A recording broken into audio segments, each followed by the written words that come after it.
Breaking news! The heat is on behind the scenes at the Pittsburgh Steelers, and I've got some major points to share with you today. We all know this offseason has been a whirlwind of moves, surprises, and drama, and there's still more to come before kickoff. But what I've just heard in the last few hours, it could change everything. But before I dive into all the spicy details, do me a favor, smash that like button if you've been a Steelers fan for more than 17 years. It's amazing to see fans of all generations here. And if your heart bleeds black and gold, let me see it in the comments. Go Steelers, my heart bleeds black and gold. Now let's get into it. It's Wednesday, June 11th, and the Steelers are deep into mandatory minicamp. All eyes are on the front office, and let me tell you, Omar Khan is not just working, he's cooking. And the results? They're fire. The word around the league is that Khan is working the phones like a madman, shaking things up and getting the business side of this team in top shape. But of course, not everyone's happy about that. According to CBS Sports' Jonathan Jones, the Steelers are being accused of lowballing teams in trade talks for an offensive playmaker.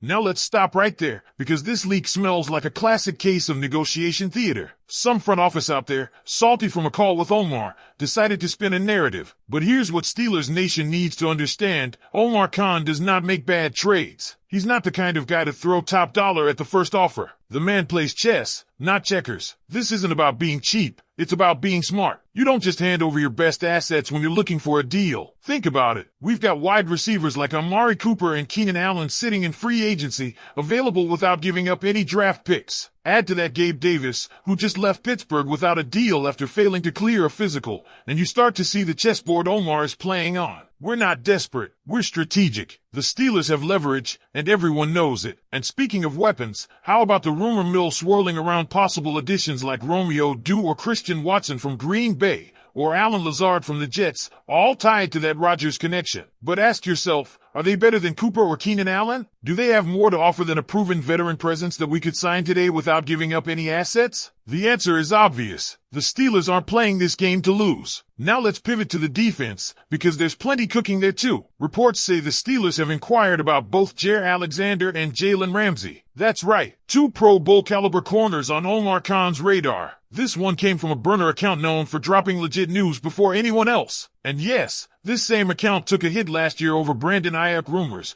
but let's just say it's on a redemption arc. And if he's right, Steelers fans, brace yourselves. The idea that we could land either Alexander or Ramsey and still have the cap space to chase an offensive playmaker, it's not a dream, it's a very real possibility. And here's the kicker, Jalen Ramsey is the better fit, hands down. Versatile, proven, and only 30 years old, Ramsey isn't just an outside corner. He can play inside, slide into safety roles, and dominate wherever you line him up. He's a game changer. Imagine pairing Ramsey with Darius Slay and Joey Porter Jr. That's an elite secondary. Add in B.E. Bishop, James Pierre, Brandon Eccles. Man, we're talking depth like we haven't seen in years. It's not about replacing anyone. It's about building a defense that can smother the high-powered offenses in the AFC. It's about sending a message. This team is not here to play around. Then there's the TJ Watt situation. Yeah, he skipped minicamp, but let's not panic. Tomlin isn't worried. The front office isn't worried. Reports from NFL Network say negotiations are going smoothly, and there's no contention. We all know what is a worker, whether he's in the facility or not. The man's grinding, and when the season rolls around, you better believe he'll be ready to go. Sure, there are whispers about whether paying what $40 million a year is smart long-term,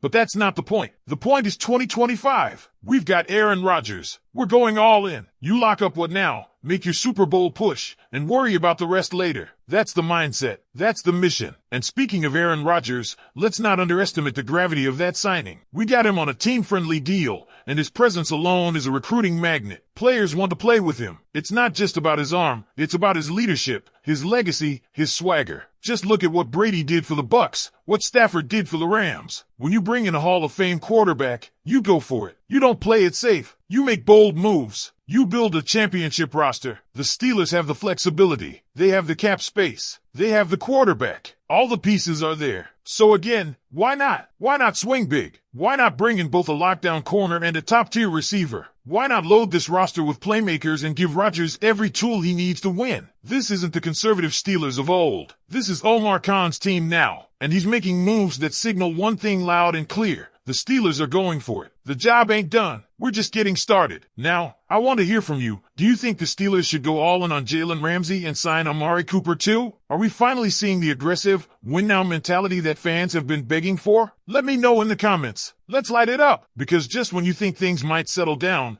the buzz around the Pittsburgh Steelers continues to escalate, and not just in speculation. What I'm seeing unfold has the potential to redefine what this franchise looks like going into the 2025 season. Let's keep one thing front and center. The stakes are higher than they've been in over a decade. And the pressure? It's exactly where we want it, squarely on our competition. You can feel the shift in the energy. It's not just about acquiring Aaron Rodgers. That was the match being struck. What's igniting now is a full-on firestorm of roster strategy and calculated aggression. Think back to last season's big moves, signing Patrick Queen, locking in defensive depth, drafting wisely. It was already evident that Omar Khan was reshaping the team. But now, it's an entirely different game. Let's talk specifics. Amari Cooper and Keenan Allen are still out there, still unsigned, still waiting for the right team to make the call. And let's be honest, if the Steelers are serious about contending for a Super Bowl this year, and all signs point to that, they've got to make a decision soon. These aren't just veterans past their prime. We're talking about guys who can step into this offense and immediately become difference makers. And here's the kicker. They cost us nothing in terms of assets. No picks, no player trade-offs, just cap space. And with the structure of Rodgers' deal, we've got that breathing room. The bigger story here is that the Steelers aren't just one move away. This is a multi-layered strategy. You can bring in Amari Cooper on a team-friendly one-year deal and still trade for Jalen Ramsey. You can load up on defense and still give Rodgers every tool to thrive. And we're seeing that potential in action. Let's revisit the rumor mill. The Steelers made inquiries into both Jaire Alexander and Jalen Ramsey. Now, of those two, let's be real, Ramsey is the clear fit. He's more durable, more versatile, and more experienced. He's played big minutes in big games and thrived. We're talking about a guy who played over 30% of his snaps from the slot back in 2021, showcasing his ability to adapt and dominate from multiple alignments. That's invaluable in a conference stacked with high-octane offenses. Now imagine a secondary rotation of Ramsey, Darius Slay, Joey Porter Jr.,